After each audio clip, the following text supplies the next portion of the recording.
Do you ever hear the expression that the ends are justified by the means and, the path to hell is paved with good intentions? USC is caught in all of that right now.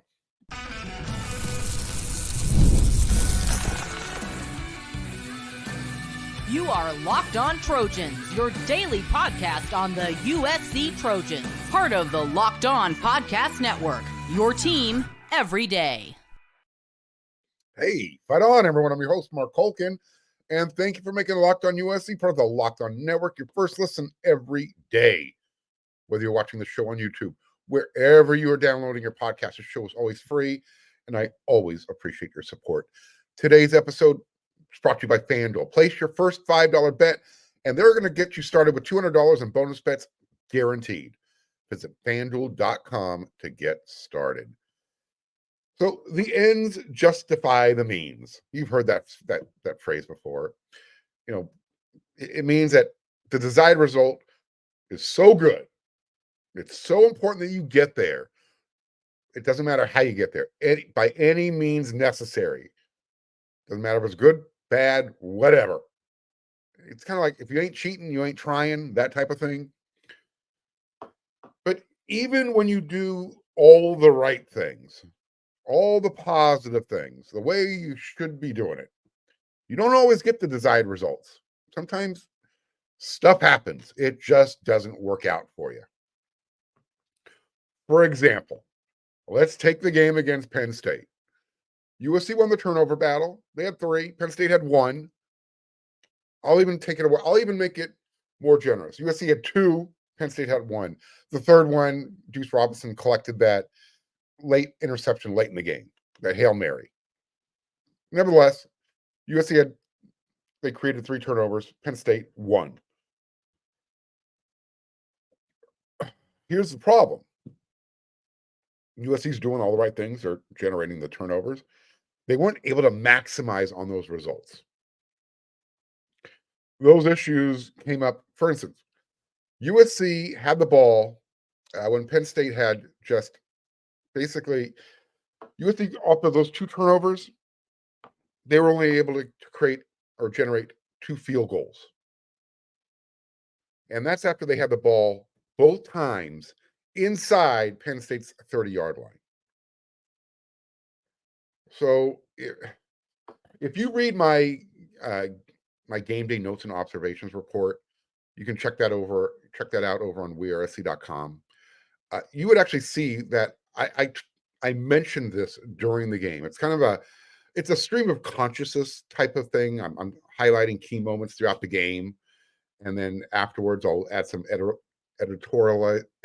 editorial comments to it, just to kind of tie a whole bow on everything.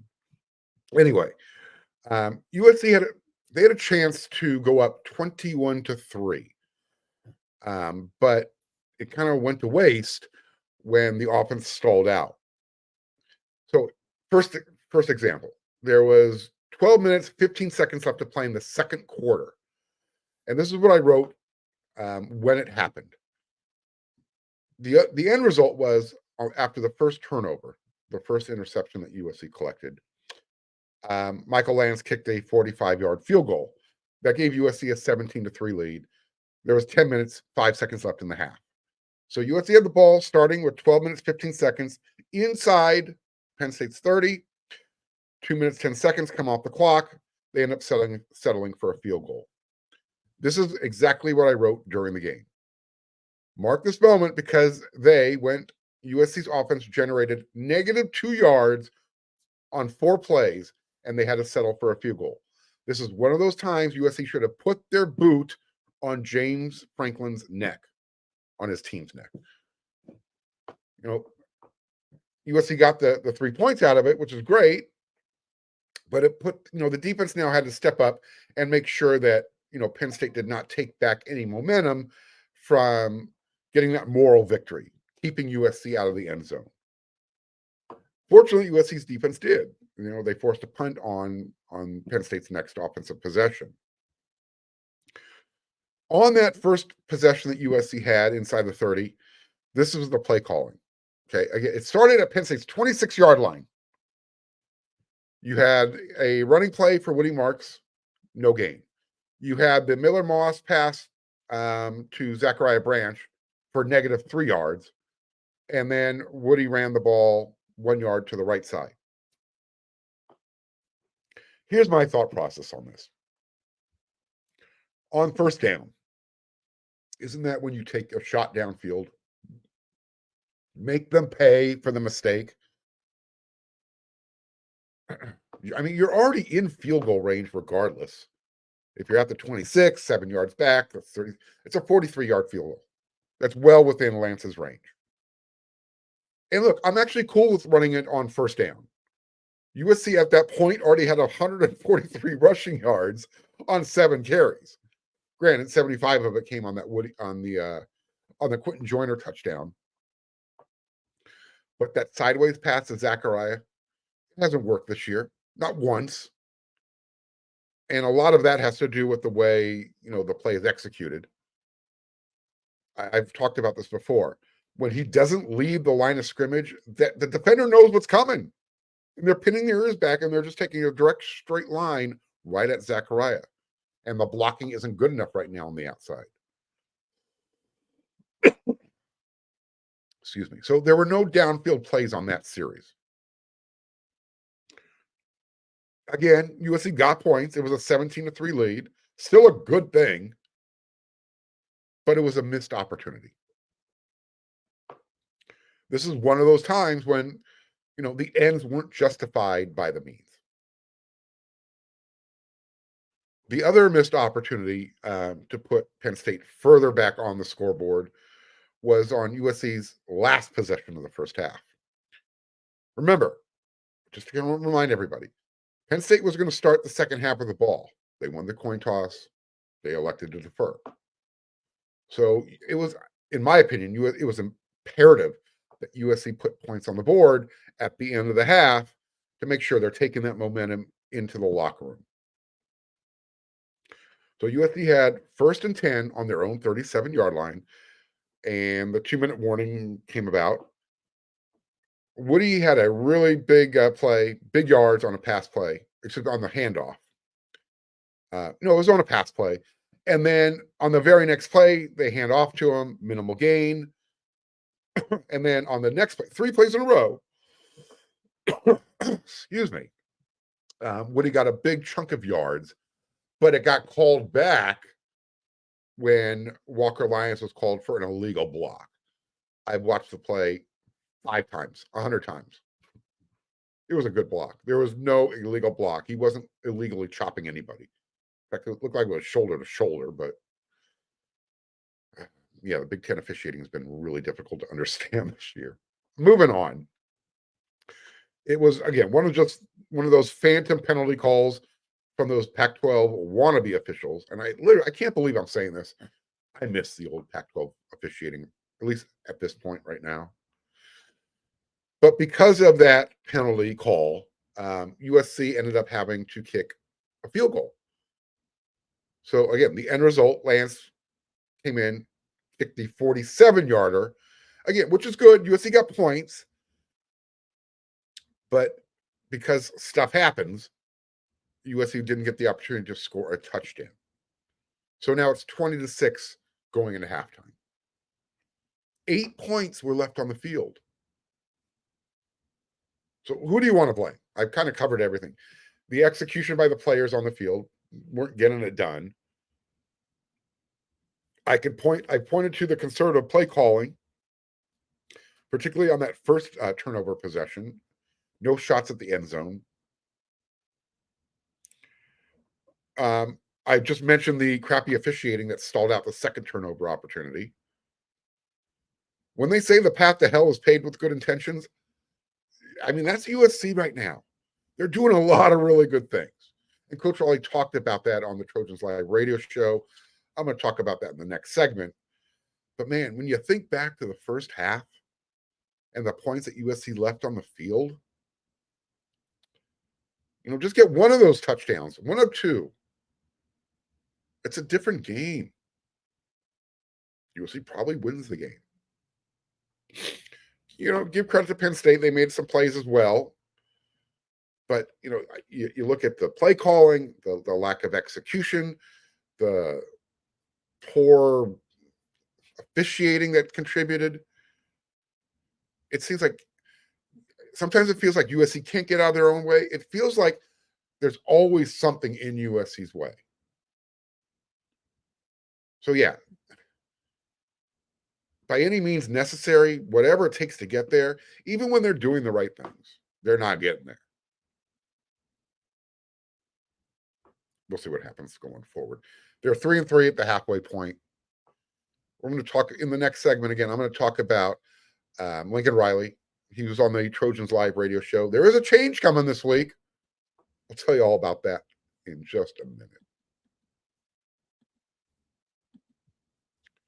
All right, USC fans, it's time for the Roy Player of the Week. The Roy app lets you directly support your favorite athletes. And unlike collectives where you make a donation to a general fund, Roy lets you choose the specific athlete you want to support. You back the players you care about, and in return, you're going to get exclusive content after the season, like personal videos, updates. Not everybody's going to get, you'll get. And the best part, it's risk-free. If the athlete transfers or they don't create the content, you're actually going to get your money back. So this week, my Roy Player of the Week, it's going to go to Quentin Joyner. Yeah, second-year running back. He had 2 touchdowns against Penn State, and that's why he is the Roy Player of the Week. He had that big 75-yard touchdown run. That was one of his 2. He also had a receiving one.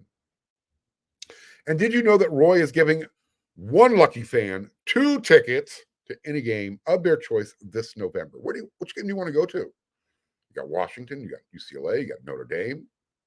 Enter, and you might win a ticket. You might win 2 tickets. Here's how you enter. Just download the Roy app in the App Store, Google Play. Use code LOCKEDON when signing up, and you're entered automatically. That's it. If you're already on Roy, great. Make a payment to any athlete's campaign, and you'll also be automatically entered. No purchases necessary. Void where prohibited. Go to joinroy.com for official rules. Download Roy and try it out. There's no subscription, no recurring fees, and for as little as $10, you can get in the NIL game. Roy, support the players, change the game.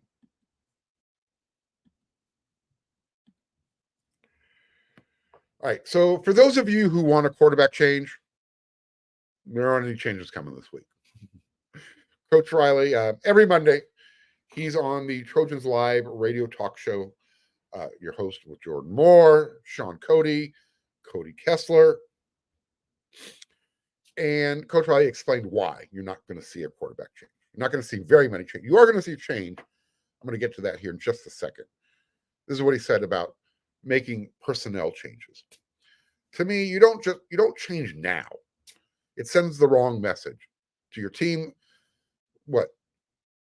Okay, all of a sudden, a few plays don't go your way. We're going to change now? Like, hell no. We're not doing that.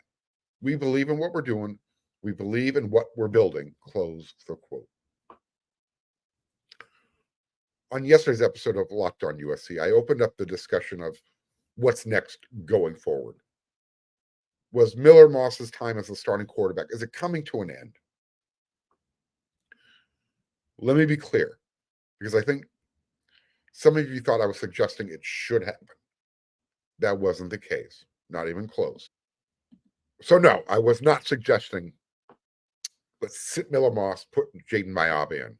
What I was doing was kind of making a devil's advocate argument, a pragmatic suggestion. Again, I'm not saying I support the idea. Huge Miller Moss fan. I think he's getting the job done for the most part. Now, as far as Coach Riley making the quarterback change because Moss isn't getting the job done, according to a lot of you, is what Coach Riley said against Penn State. He was awesome on the run.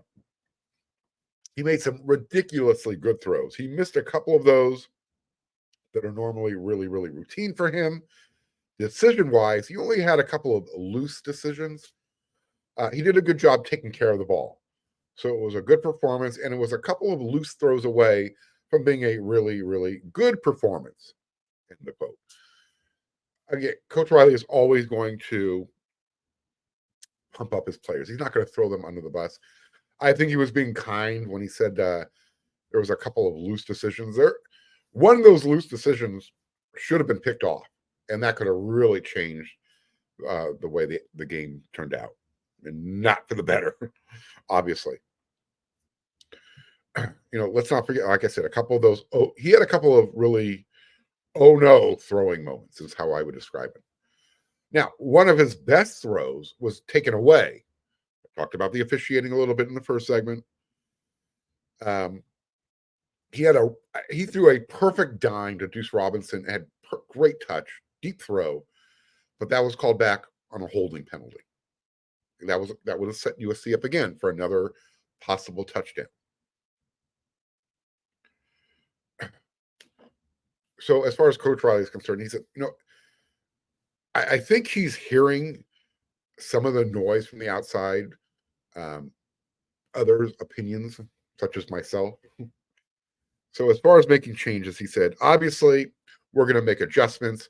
We're going to critique, and we're going to strain like hell to find it, whatever it takes to get better at areas they need to improve.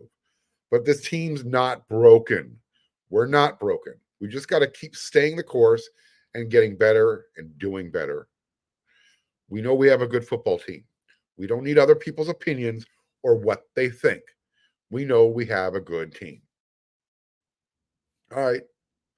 No more talk about what could help this team going forward. You're a good team.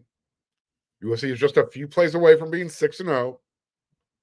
The world is all gumdrops, candy canes. Everything's good. Look, yes, this team is good. Bottom line is they can't finish right now. That's their problem. And I believe it was either in my instant reaction show. I said, is Miller Moss broken? It just seemed weird that Coach Riley was using a lot of stuff that was said after the game. So you might not care about others' opinions, and you shouldn't. Block out the noise. But I think it is seeping through. They are hearing it. They know. So yeah, they are a good team. Are they a great team? Of course not. And obviously the record, you are who you are. Your record says, if you're 3-3 or if you're 6-0, 4-2, 5-1, you are what your record says you are. But there's a little bit more nuance to it. Kind of like when it goes to clock management, there's nuance involved. People say, well, there was a timeout called before Miller Moss threw that interception late in the game. Yeah, James Franklin called the timeout. And sure, Miller Moss had time to come in and before that play and be all settled down and make the right throw. But the difference is Lincoln Riley had about 45 seconds of time that came off the clock. That changes Miller's mindset.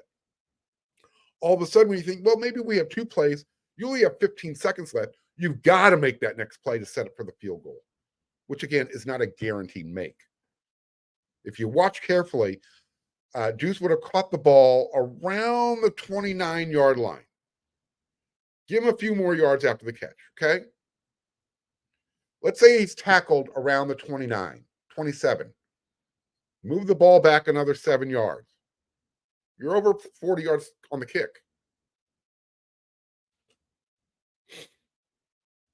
So yes, the team is good. They can't finish for whatever reason right now, whether it's officiating that's getting involved, poor execution on the field, play calling, clock management, whatever.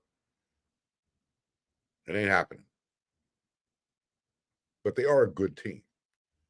But good teams find ways to win these games, whether you're on the road or at home. When you have especially when you're at home, when you have the chance, you got to win. You got to find ways to close these out. So as far as personnel, no changes. Looks like the offensive line, Coach Riley talked about, he saw some good things, and they did. They played better. In fact, I think they probably played above their pay grade against Penn State. Yeah, they gave us some pressures, but only 1 sack, only a couple of TFLs. They were much better than I think anybody anticipated. Now, there will be one change coming this weekend. They're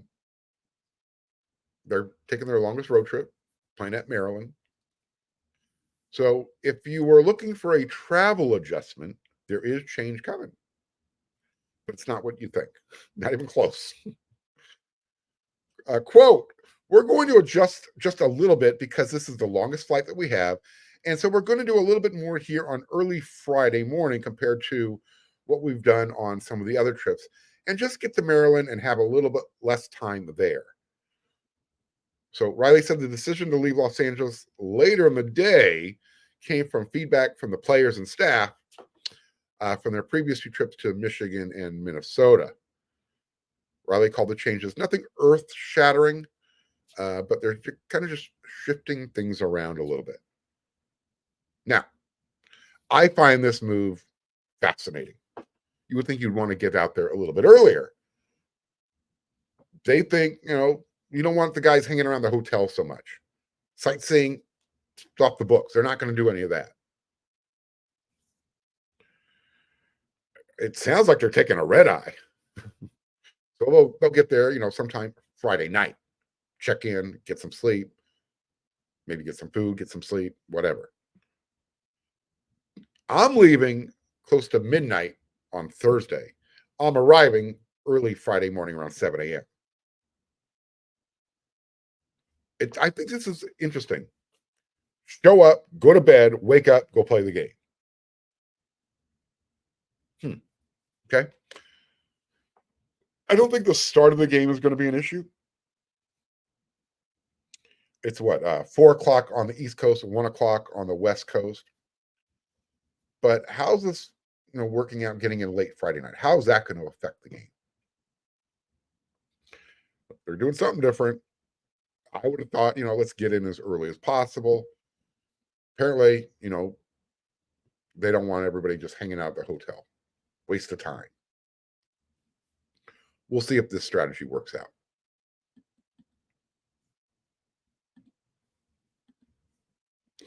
NFL fans, start the season. We're already in the season. So do you need to get a big return?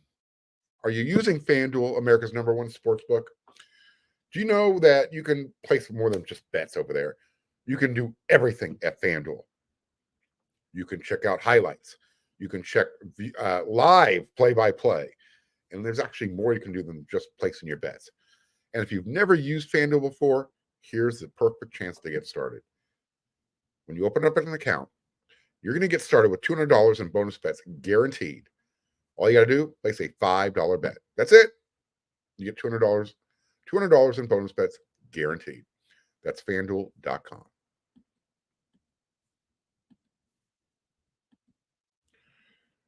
All right, we're at the halfway point of the season. What has been the biggest surprise so far? Obviously, someone will say, well, USC being 3-3 is a big surprise. I think me personally, if you want to take the homer approach, yeah, they really could be 6-0. I think they should be 5-1. I think that's the fair thing. The loss at Michigan, the heart of a champion, Michigan found a way to get it done. USC didn't get those stops, but they should have beat Minnesota. They had the game at home against Penn State. Can't give away a 2-touchdown lead at halftime.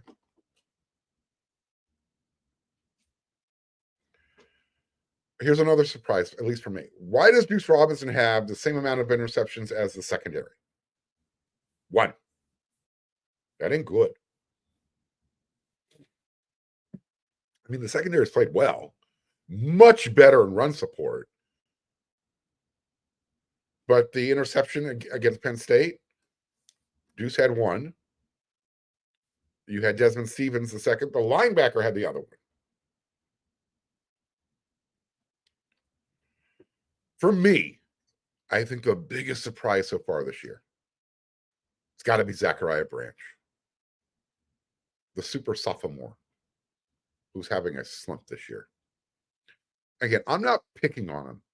I like Zachariah Branch. I think he's a tremendous young man. One of the nicest individuals you'll meet. This is not personal. I am simply critiquing his play on the field right now, or the lack thereof. He's not the playmaker we need him to be. But I mean, literally, Mekhi Lemon is doing the stuff I think we all anticipated coming from Zachariah this year. He's not even running by guys, even when he gets those one-on-one situations. There was a play in the third quarter. Branch was lined up in the slot. There was no safety help over the top. Safety was way over on the other hash mark. And Penn State was showing press coverage at the line of scrimmage. But at the snap, he got a free release. He wasn't touched. And he wasn't touched when he was running the go route. But the defensive back was with him step for step. There was no separation.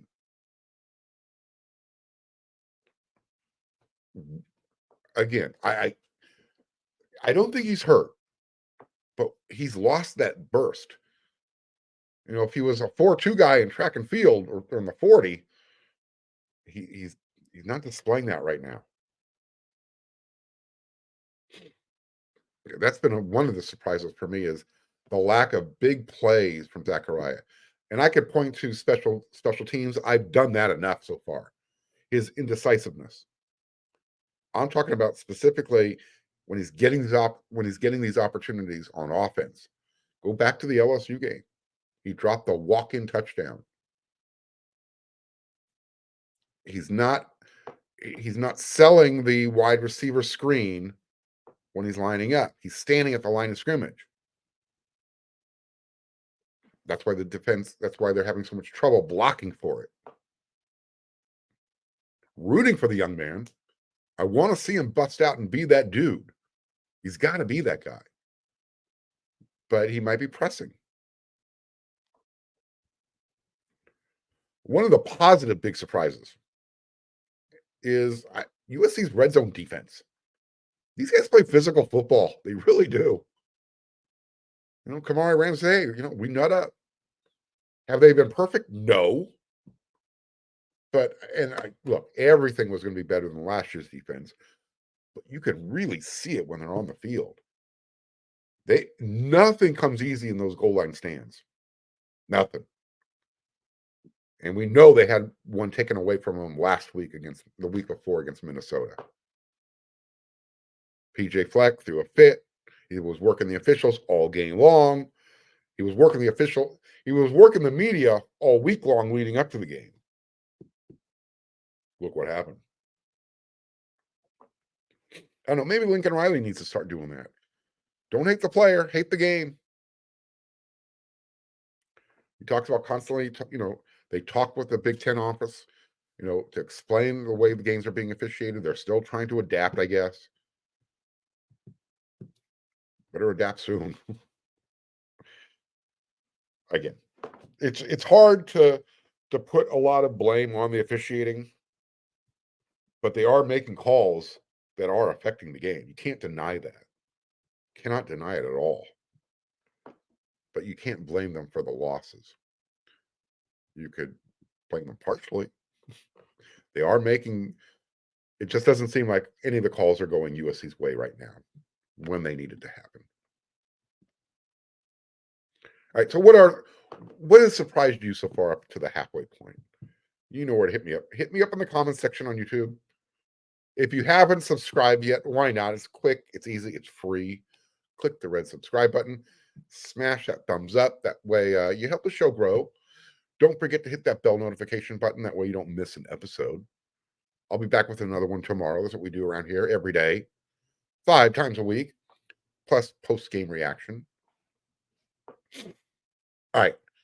I'm done with this episode of Locked on USC. I'll be here tomorrow. I'll have some more topics to talk about. We're going to be looking at Maryland going forward. That's it for Penn State. We're done. Unless something breaking comes up, I got to talk about it. So until that next episode, everyone, you know what to do.